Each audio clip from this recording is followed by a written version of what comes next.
una-una sa tanan na nagpuyo ko sa una sa higpit upol Misamis Oriental dito jud ako na kon akong kaagi sa una ang tsako na grabe nga di jud magawan ba dili dito mabasa ang tsako di na ko mailahan nga hitsak ako na ba to yun na to na grabe ko ka baglungon jud kay una-una ako ang mama akong ate ang tuyo dito akong kuya kami naman na tutulo kay grabe ba kung baglungon ka dili jud ka magpatuo ana ba grabe yun kay imo man yung tubulingon ng lupot kay parang mo sa kuwanta pero grabe yun kay ang imo na primente ang imo yung barkada laang niya pag-abot ito sa barkada inom yun wala na yung trabaho sila inom niya pag pag uli sa balay ito da dili pagkabuntag ka lang, di ka dyan yung makuhan bakit? Pag mata sa iyo ate, akong mama, nana ko sa salog. Grabe, lahigda na. Grabe naman kayo kahakubog. Kata ba, di dito ako makuhan dyan, kaya ako sa ko sa una. Grabe, hindi ko ka palahubog. Inom. Ito nga, barkada, naakanan, kung asa mo ito. Ay murag kuan na ba? Murag di mo na bitaw gibaylo na mo ang kuan o family.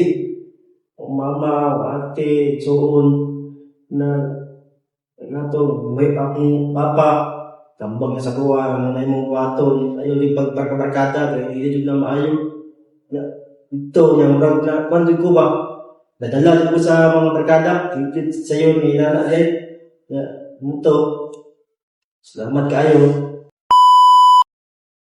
Ako si Luila Gaas Tayong, 55 years old. Nagpuyo din sa Pangantukan, Bukidnon. Para sa ako, before na ako nailhan si Jesus Christ, daghan na kaya kong nagian nga mga kasakit. Pareha sa akong bana, kagapangabit. Mga pag-antos, kakulangon sa pinansyal, o uban pang mga pagsulay. Mga kasakit nga kanang dili namo magkasinabot. Tungod kay wala kami koneksyon sa Ginoo. O ang malitok pirmi lang mga bad words. Isa ang mga bad words kay wala jud mo ila sa Ginoo. Aw nakailaman pero taphaw. Tungod sa kalisod, ako na lang gipaundayunan ang akong pagtuo nga walay Ginoo. Nganong iya man minggi pasagdan nga nagkalisod. Miingon ko sa akong kaugalingon, walay Ginoo. Kay kung naay Ginoo, yang gitubag ang akong mga pag-ampo. Nga kaharuhay sa pagpuyo. Pero wala ni samot hinuon may kalisod. Hangtod nga niabot sa point nga gusto kong maghikog. Tungod sa kakulangon sa panginabuhi ug na ay nag-ingon nako nga ayaw pagbuhata ang paghikog kay dako lang sayop sa mata sa Dios. Sa una, Christian naman ko, yun, sa una, dahil mo lagi na, isod ka ng sigag simba ba?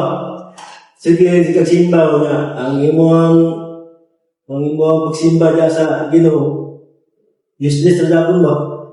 Wala, ang imong una, larang na dito sa barkada. Ayan na,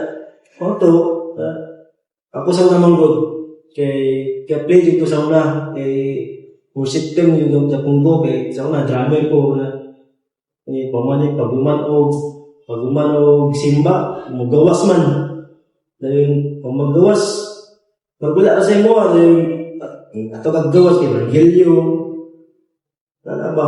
Isod kayo na nakitaw na nakaka sa Ginoo na lahat kayo ba na bilong ka sa worship team niya kay biling ikaw kumpleto ang imong pag-alaga dyan sa Ginoo kay niya po, wala niya po na yung kay kung mag-play ka sa tabangan sa Ginoo naman, dapat dyan no? Ano yung ba? Ayun karon salamat po sa Ginoo kay salamat po sa Jensi maramag kay nakusab din ang ako ang sinabuhi nawala na itong inom, sigarilyo. Salamat po kay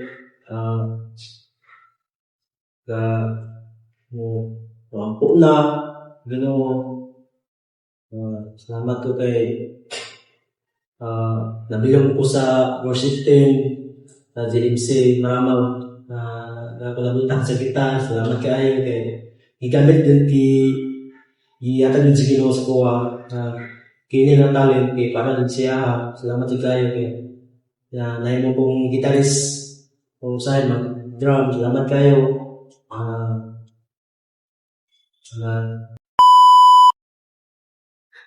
Ako nagpasalamat sa Ginoo kay pinaagis sa Jamsi Maramag sa dako nilang tabang nako na bag-uon ang akong kinabuhi. Pinaagi sa pagsimba, mao'y nakahatag og dakong pagtuo. Dinhin ako. Nasabtan ko ang tanan. Pinaagi sa ilang mga pulong sa Diyos. Sa pag-ampo, og sa dibo, og uban pa mga activities. Og labaw sa tanan, ang pagbasa sa Biblia. Kaysa una, wala jud ko gabasa og Bible. Ug sukad ato, magtubo ko sa akong pagtuo sa Jamsi Maramag nga karon akong matawag nga akong simbahan.